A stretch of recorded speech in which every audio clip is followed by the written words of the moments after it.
Hello guys! Hello Fire Sign! Hello Leo, Aries, Sagittarius! Welcome dito sa aking channel, Kapalaran 888. Welcome! Fire Sign, Leo, Aries, Sagittarius. Ito ay general reading, so pwede kang makaresonate. Gamitin mo yung intuition. Para ito sa lahat ng Fire Sign, Leo, Aries, Sagittarius 18. Okay, great fortune. Okay, number 18. So, sa mga first sign, Leo, Aries, Sagittarius dyan, lalo may anak, lalo may mga youngsters sa buhay mo, apo, anak, pamangkin, nakikita ko na sila yung magiging source of good fortune mo. So, today, nakikita ko na isang manifestation from your family members na medyo bata pa. So, pwedeng may mag-celebrate ng 18th birthday, may nakapasa sa mga board exams, interview exams sa work or sa business, parang gano'n. So, nakikita ko na yung batang ito ay siya yung magiging source of financial wealth mo. Siya yung magiging source ng great fortune, ng good fortune mo. Okay.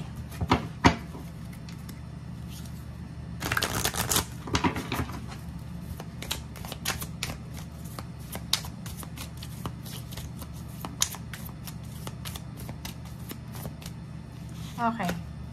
Choose a new direction, let go. Wow.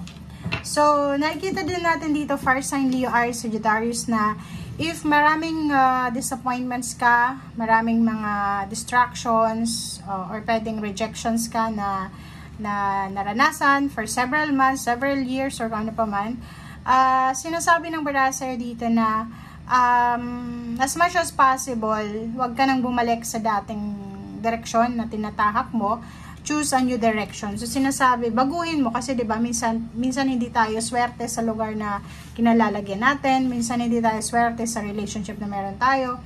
So, sinasabi sir dito, kung mayroon kang pinangahawakan na isang bagay or isang sitwasyon, isang pangyayari na alam mong feeling mo yun yung magiging source of strength mo, or yun yung parang alam mo yun, yung mga minomotivate natin ng mga maraming taon, yung gustong-gusto natin, okay?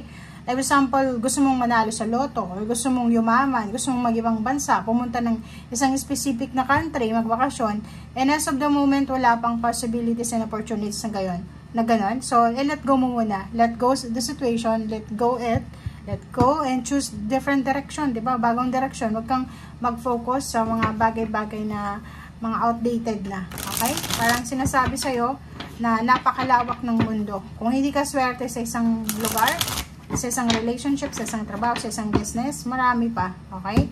May solusyon sa bawat problems. May solusyon, may resolution, may answer sa lahat, okay?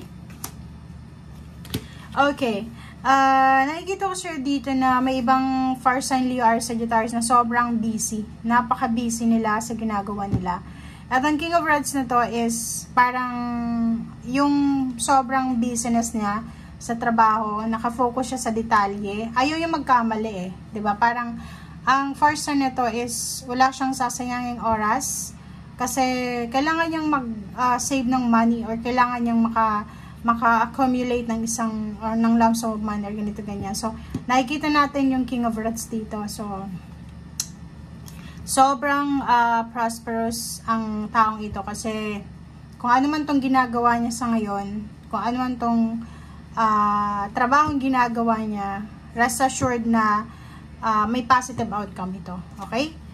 Chariot. So, nakikita natin dito na may iba sa inyo dyan na pinaplanong travel. So, may travel plans. Nakikita mo dito yung relocation, travel plans, change of work, change of residence, or pwedeng yung iba sa inyo dyan, medyo hindi na kayo masaya sa trabahong ginagawa nyo. So, nakikita ko yung bagong direksyon na focus kayo sa bagong direksyon.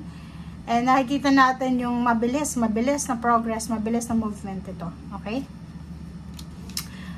Nakikita ko rin sa'yo dito, may hinihintay kang isang okasyon. It's either occasion, birthday celebration, or any kinds ng celebration siya. So, nakikita natin dito na sobrang saya, sobrang prosperous, sobrang happy, sobrang lahat, sobrang masaya. Okay, itong 3 of Wands na to is parang ang tagal-tagal mong hinintay siya. Parang ang tagal, sobrang tagal na hinintay, sobrang tagal mong pinagtiyagaan, parang gano'n. So like for example, isang trabaho siya na pinagtiyagaan mo kasi parang feeling mo, yan lang yung pwedeng magbigay sa'yo ng prosperity sa usapin pera. But today, nakikita ko siya dito na kailangan mo na siyang i-let go eh. Kasi parang naiisip mo na mas may magandang blessings, may mas magandang pagkakataon, opportunities ako sa ibang lugar. Parang ganun. So, Hierophant, merong mga wedding anniversaries, may mga family occasion, merong planong pagpapatayo ng bahay, paglilipat ng bahay, pagse-celebrate ng family, reunion, or anything na celebration siya. Travel. So, nakikita ko sir dito, may fire sign Leo, Aries, Sagittarius na sobrang excited siya na ma-met yung family niya. So, like for example, isang fire sign Leo, Aries, Sagittarius na, ano siya, anong tawag dito? Yung sobrang excited ba? Okay, like for example, excited na umuwi ng Pilipinas, excited na magbalik bayan, or umuwi sa probinsya, or ganyan-ganito. But, medyo malungkot siya kasi parang hindi possible dahil siguro sa pera, or dahil siguro sa weather, or dahil siguro sa kung ano mang circumstances na hindi pwede. Okay.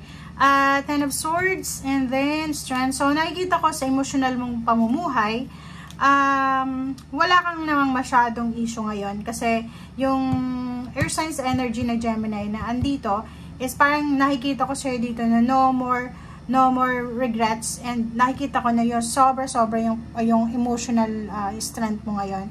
Dahil yung parang kaya mong ipaglaban yung kung ano yung rights mo. Ay nakikita ko sir dito na yung mga taong dating binabackstab ka, or dating mga taong gumagawa sa'yo ng masama, ay hindi na sila, parang hindi capable na sa kanila ngayon. Okay? And King of Pentacles, Queen of Swords, nakikita ko sa'yo ngayon na ang focus mo is yung mahawakan itong lump sum of money na to. So, tingnan mo siya, oh. Ang ganda na ito kasi parang sinasabi sa'yo na yung iba sa inyo naghihintay, like for example, naghihintay ng bonus, ng payments, payouts, advance, Christmas gift, parang ganon. And nakikita natin dito yung Knight of Pentacles na on the way na siya, ng pwedeng balance sa pera. So, mahawakan mo tong lump sum of money na to, it's either end of the month or end of the month of November, or pwedeng first week, or pwedeng within the month of December.